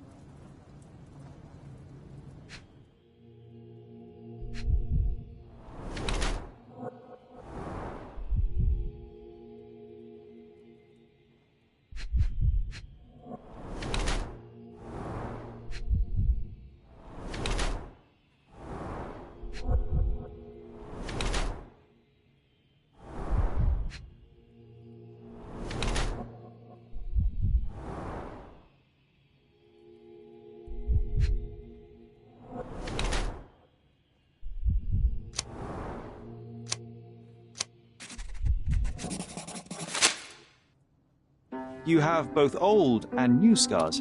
Some from the time when you were a slave with Fabio. Other scars have a different origin. The guests pay good money to torment you? I am skilled in giving pleasure, but I don't participate in such practices. I thought your body was... For sale? It's true. Many unwanted things were done to my body. And the pain helped me to discover... Occult deities? Yes, the tattoo speaks loudly of it. Yes. Your gods abandoned me, and the ones I favor now are more protective of me. How did you escape? Something happened. One night the master fell down the stairs. I made him fall, and he died. We ran away that day. We managed to get on a ship and traveled here, to Gordona. Fabio and I started a new life here. It was very hard at first, but it became better with time.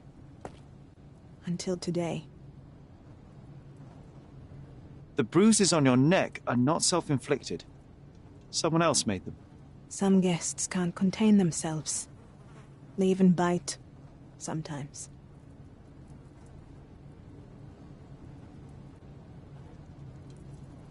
I don't know what to say.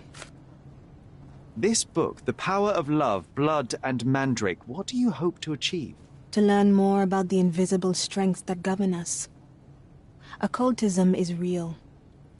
The master who fell that night when Fabio and I escaped, I made him fall. I cast a spell on him and it worked. Or was it a coincidence? The universe is rarely so lazy. If you say so.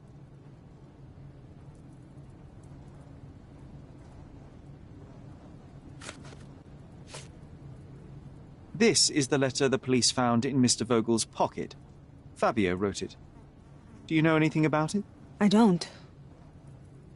Although I can feel Fabio's energy. It's there, but it refuses to let me analyze it. Do you practice occult rituals? For protection? For fortune?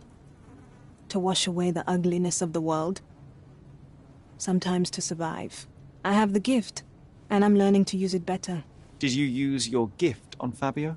I only used white magic. Love charms lately. Fabio became so distant. I just wanted him to be with me, but I suppose I'm not as skilled as I thought.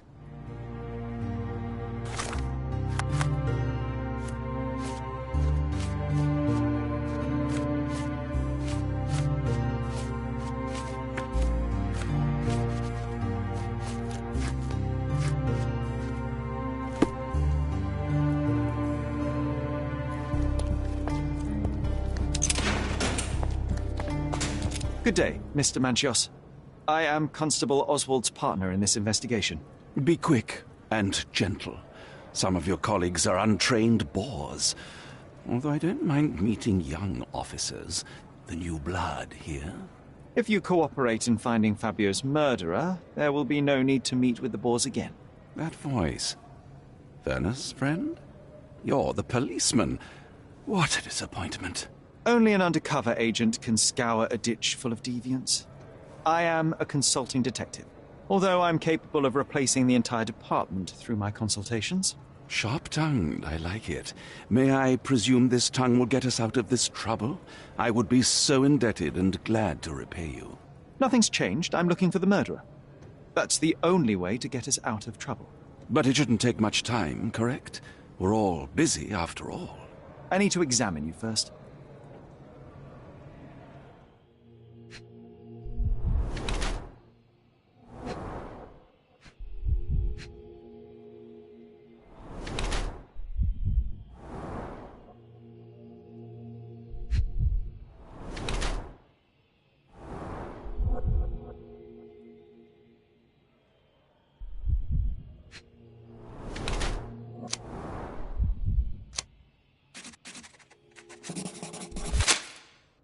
You are a little over the top with your use of makeup, Mr. Manchios. Is it so difficult for you to acknowledge your age? Well, Sherlock, that's easy for you to say to an old man when you look as though you are barely 15. But still, it shouldn't be an issue for someone of your status. For people of my age, it isn't an issue, no. But the younger ones can be so afraid of wrinkles and grey flecks. I have to adapt. Such a methodical man who cares for his body but misses the soap under his fingernails. Are you so impatient, or perhaps even impulsive? I wouldn't call myself that. Silly little details. If I missed it, it wasn't important. Or rather, it was less important than who or what I was focused on.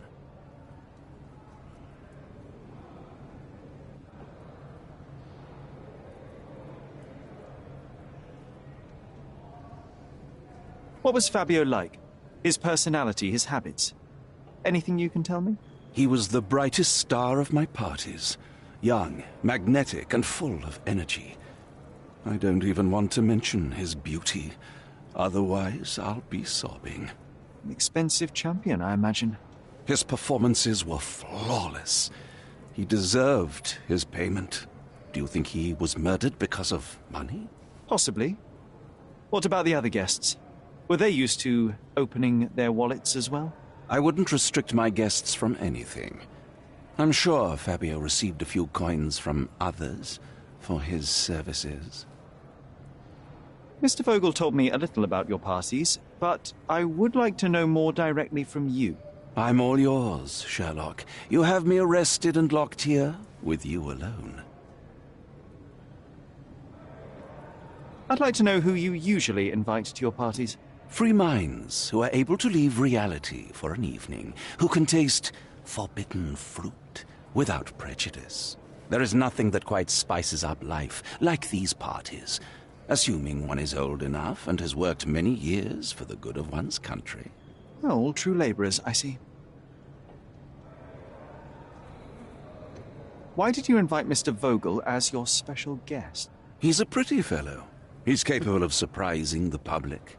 He has a talent for saying words that no one else would wish to either say or hear. I suppose I can't argue with that. He is a free addition to the eccentricity of the party, which is fine by me, as long as it enhances my party.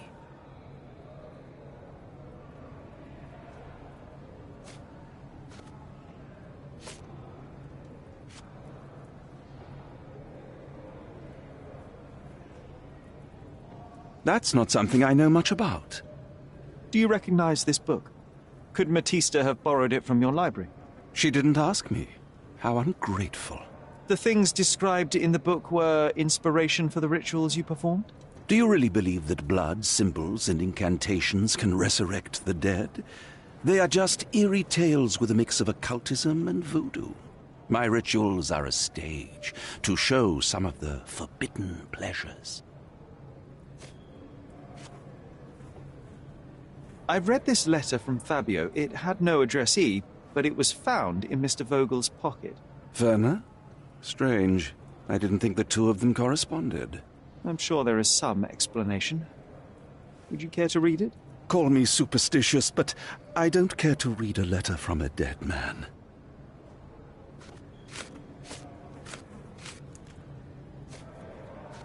That's not something I know much about. I've no idea about that. Do you have any idea who tipped off the police to raid your mansion, Mr. Manchios? Of course. It was you. I could even say you Sherlocked me in here. A good guess, but the wrong one. The fellow who did that was Mr. Pinchetti, your major domo. What? Santos? But how could he even know? If he's not the murderer himself. The ungrateful swine. He has dared to besmirch my reputation. Not a very eloquent choice of words. What should I call him then, since he's a snitch? Make him talk, Sherlock. I'm quite certain he knows more about the murder than he has told the police.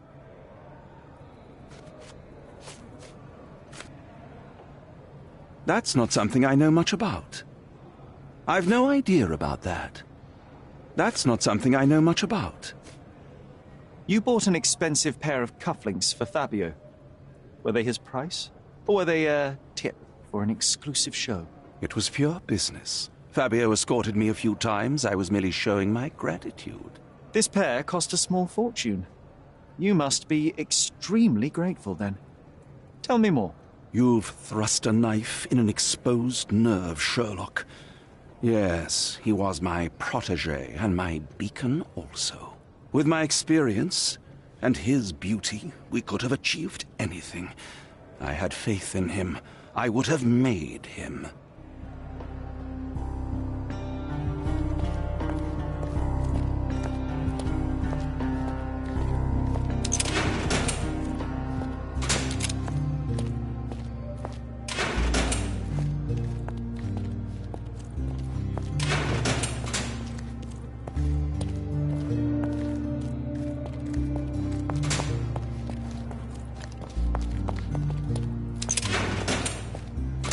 Mr. Pinchetti, a pleasure to meet you. I'm Sherlock Holmes. I'm helping Constable Oswald.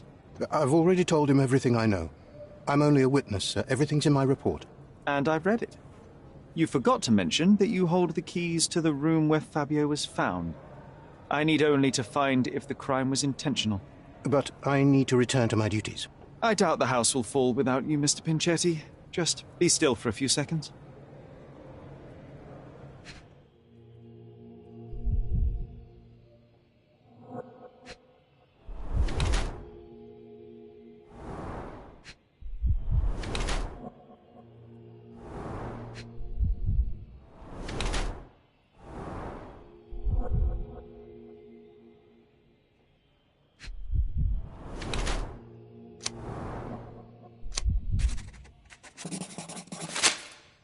You are the majordomo of a rich mansion, and you seem barely able to afford decent clothing. You hide under heavy makeup a skin disease that might be treated with more onerous but less harmful means. Do you have money troubles? I do not have a lot of means. The pay is below what you might expect. But you could easily change your job if your employer does not meet your elementary needs. One can change his employer, that is true. And the blood on your shoe, where does that come from? I don't actually know. Perhaps from a guest. Did you know Fabio? Not personally. He was a frequent guest, and cleaning the mess after his performances was tedious. Mr. Manchios always had a role for him, and mainly the leading one. The parties were always Fabio-centric. And Batista? Was she as popular as her partner? Don't tell her I said this, but I do not think so. Mr. Manchios hired her only because Fabio refused to work without her. Mr. Manchios used to see her as a worker. She was tasked with entertaining the guests, unlike Fabio, who could pick and choose. Please let me out.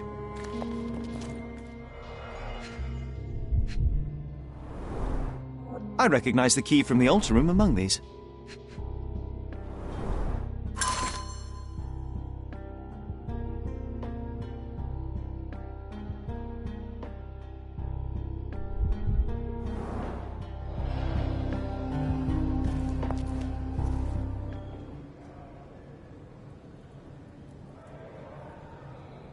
Mr. Manchios says that you begged him to be included in the heritage.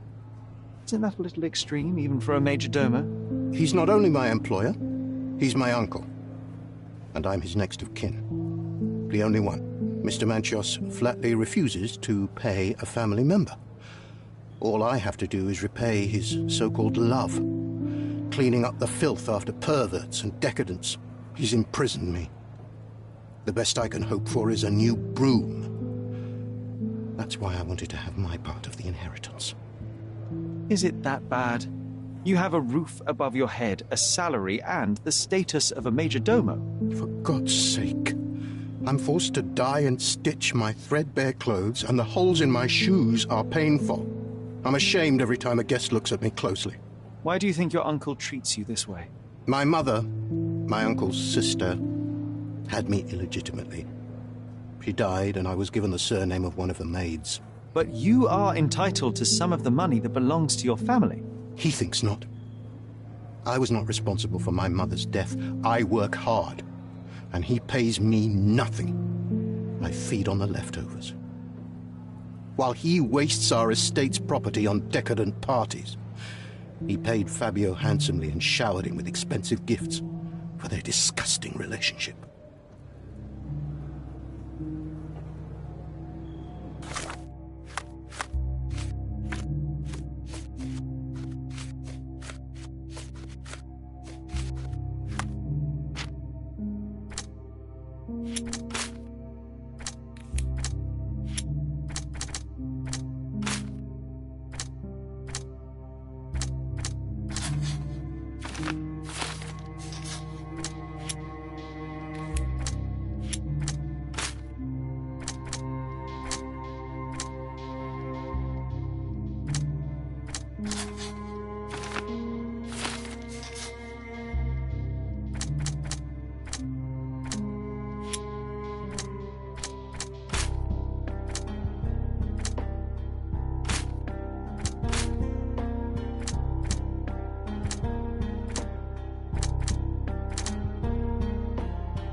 Could Fabio have written this letter to Kurt Manchios?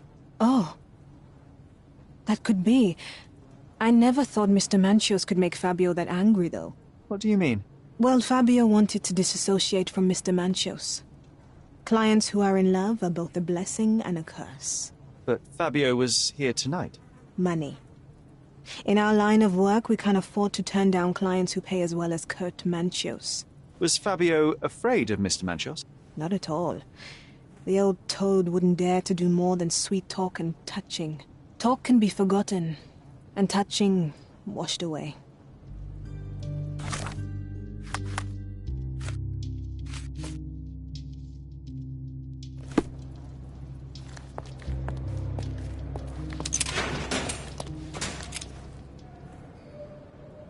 There is undeniable evidence that you were the original recipient of this letter. What are you talking about? Is it addressed to me? Your protégé wanted a fresh start, it seems. This is sufficient to charge you. Me? Hurt my star? Are you insane that you would accuse me of such a thing? He did not consider himself as yours. Since you deny everything, let's move on. Do you have any idea as to how the letter could have ended up in Mr. Vogel's pocket? You were the detective. Perhaps he took it from Fabio. Werner was a little high. That's not something I know much about. I've read the letter about your will. A harsh method of ridiculing Santos. I doubt he will use mustache wax when he wears no mustache to begin with. Where did you get it? Is the slug here?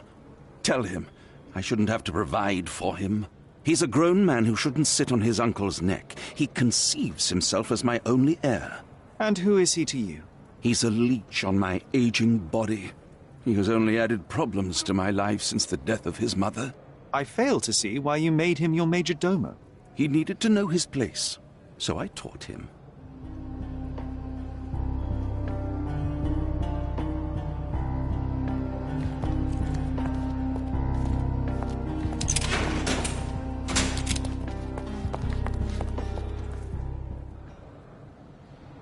I have reason to believe that the intended recipient of the incriminating letter may have been Kurt Manchios. Well, that makes sense. Too bad I can't remember how I came to possess it. Though I did spend quite some time with Mr. Manchios during the party. Unfortunately, even with an answer, that may still not be enough to clear you with the police. But fear not, I will persevere.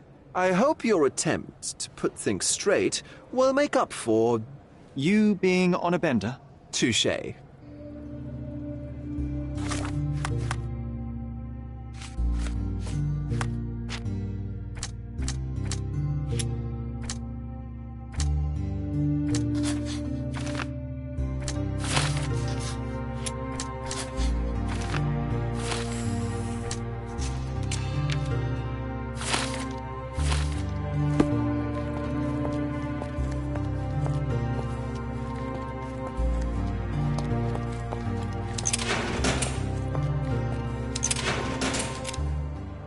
The murder of Fabio did not have a ritual purpose, Mr. Manchios.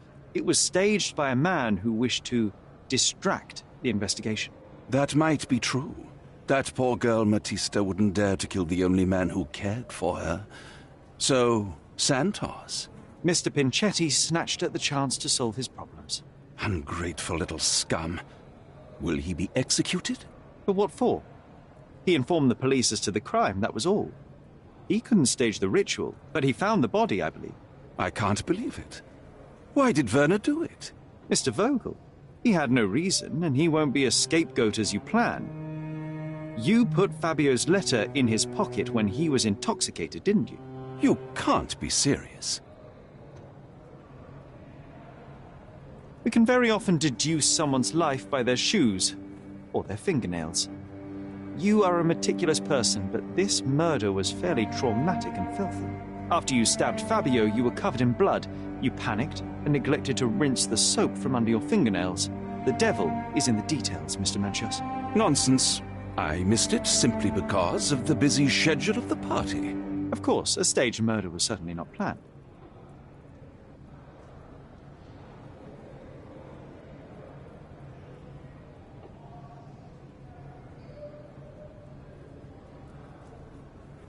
You're at the twilight of your life.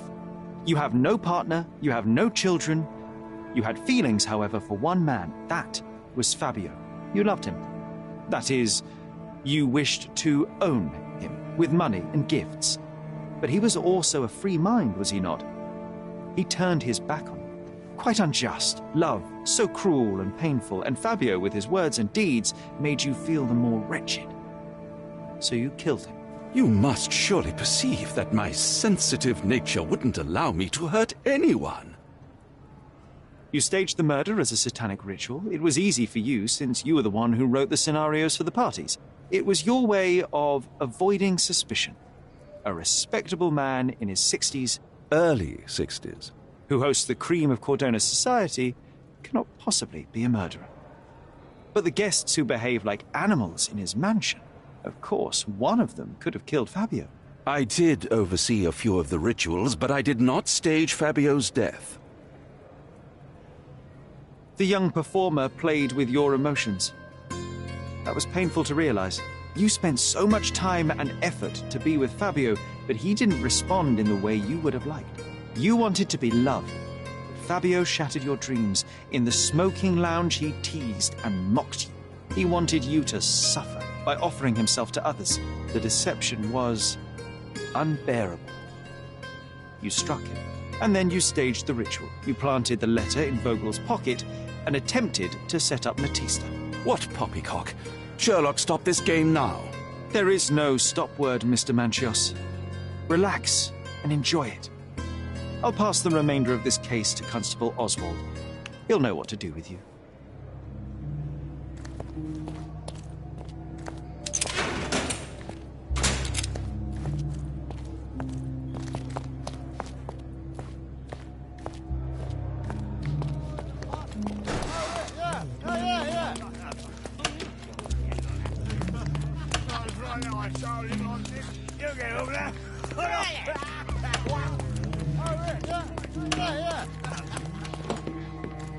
I have a name for you. Kurt Manchios. Is that so? The Master of the Sabbath? The man himself. Mr. Manchios couldn't stand to lose control over his lover. A deadly revenge that deserves a proper sentence. I have all the evidence to charge him. A degenerate and a murderer. I'll make a name thanks to that for sure. As for my part, not everything was in place. Perhaps some documents were transferred somewhere else, but I couldn't find a trace of them. Then I remembered. The discarded document drawers where we put the lost papers or the badly labelled ones.